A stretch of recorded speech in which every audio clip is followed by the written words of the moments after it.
મિત્રો, ફોન કે લેપટોપ જેવું ડિવાઇસ જો તમે ઈએમઆઈ ઉપર લીધું હોય અને જો તમારાથી હપ્તા ચૂકાઈ જાય તો જે તે કંપની તમારા ડિવાઇસને લોક કરી શકે છે. આ નિયમોમાં આરબીઆઈએ કેટલાક ફેરફારો કર્યા છે જે તમારે જાણવા જોઈએ.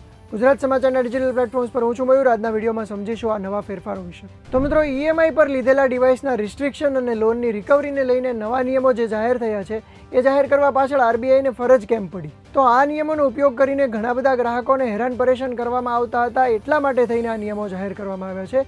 જેમાં સૌથી પહેલો મહત્વનો ફેરફાર તો એ છે કે જો તમે ફોન સિવાય બીજી કોઈ લોન લીધી હોય, પર્સનલ લોન કે બીજી કોઈ પણ લોન, એનો ઈએમઆઈ જો તમે ચૂકી જાઓ છો તો એની અસર તમારા ડિવાઇસ ઉપર ના પડે. એટલે કે એ ઈએમઆઈ ચૂકી જવા બદલ તમારું ડિવાઇસ કોઈ લોક ન કરી શકે.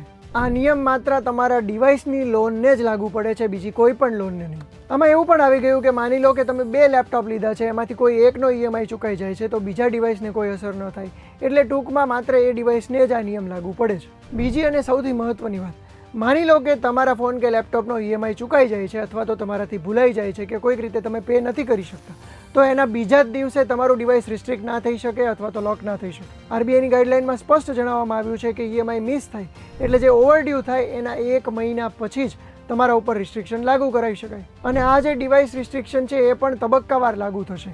એક સાથે તમારા ડિવાઇસને સંપૂર્ણપણે બંધ ના કરી શકાય. આ પ્રકારના કેસમાં જો તમારો ઈએમઆઈ ઓવરડ્યુ થયા અને 60 દિવસથી વધારે દિવસ થઈ જાય છે તો કોન્ટ્રાક્ટ પ્રમાણે તમારા ડિવાઇસને સંપૂર્ણપણે લોક કરવાની પરમિશન આપવામાં આવી છે. મિત્રો, ગાઈડલાઇનમાં એવું પણ જણાવાયું છે કે રિમોટ ડિવાઇસ રિસ્ટ્રિક્શન લાગુ થયા પછી પણ તમારા ફોન કે લેપટોપમાં અમુક સુવિધાઓ તો ચાલુ જ રહેશે. જેમ કે કોઈ પણ સંજોગોમાં ઇનકમિંગ ફોન કોલ્સ કે પછી એસએમએસ સર્વિસને બંધ ન કરી શકાય, ઇમરજન્સી કમ્યુનિકેશન એટલે કે એસઓએસ જેવા ફંક્શન્સ છે એને પણ બંધ ન કરી શકાય, અને કેટલાક એવા ફીચર્સ કે જે કામ અને એમ્પ્લોયમેન્ટ રિલેટેડ છે એને પણ બંધ ન કરી શકાય. એટલે લેન્ડરનો ઈરાદો પૈસા પાછા મેળવવાનો હોવો જોઈએ, ગ્રાહકને હેરાન પરેશાન કરવાનો નહીં. આ સિવાય બીજી એક મહત્વની ચેતવણી એ અપાઈ છે કે જે તે ગ્રાહકનો પર્સનલ ડેટા છે એનો મિસયુઝ બેંક કે પછી લોન આપનાર ન કરી શકે. એટલે કે લેન્ડર્સ ક્યારેય તમારા contacts, incoming calls, SMS, photographs, videos કે બીજા કોઈ પણ પર્સનલ ડેટાનો ઉપયોગ ન કરી શકે. આ સિવાય આરબીઆઈએ સ્પષ્ટતા કરી છે કે કોઈ પણ ગ્રાહકનું રિમોટ ડિવાઇસ રિસ્ટ્રિક્શન લાગુ કરતા પહેલાં એક વખત આગોતરી ચેતવણી પણ આપવાની રહેશે. અને આ માટેની જે તમામ પ્રક્રિયા છે એમાં ટ્રાન્સપરન્સી રાખવાની રહેશે. કોઈ પણ ભ્રમમાં રાખીને એના ડિવાઇસ રિસ્ટ્રિક્ટ ના કરી શકે. ગાઈડલાઇન પ્રમાણે જો તમે તમારો ઈએમઆઈ પે કરી દો છો તો એ પેમેન્ટ થયાના તુરત જ તમારું ડિવાઇસ ફરીથી એક્ટિવેટ થઈ જવું જોઈએ, એમાં પણ વિલંબ ના થવો જોઈએ. સામાન્ય રીતે તો ઓવરડ્યુ થયેલા ઈએમઆઈની ચૂકવણીના 1 કલાકની અંદર જ તમારું ડિવાઇસ ફરીથી શરૂ થઈ જવું જોઈએ.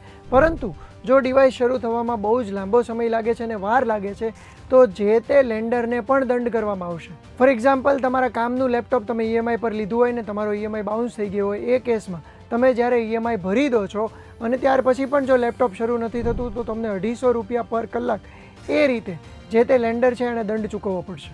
જોકે 250 રૂપિયા પ્રતિ કલાક જે વળતર છે એની કુલ રકમ તમારી બાકી રહેલી લોનથી વધારે ક્યારેય ન થઈ શકે. મિત્રો, આપણા દેશમાં લાખો લોકો પોતાના ફોન કે લેપટોપ જેવા ડિવાઇસીસ છે ઈએમઆઈ ઉપર લેતા હોય છે, ત્યારે આ જે નવા નિયમો છે એ બધા જ લોકોને ફાયદાકારક થશે એવું માનવામાં આવે છે. આ સમગ્ર મામલે તમારું શું માનવું છે અમને કોમેન્ટ કરીને જણાવો, અને આ જ પ્રકારના ઇન્ફોર્મેટિવ વિડીયો જોવા માટે ગુજરાત સમાચાર જોતો રહો.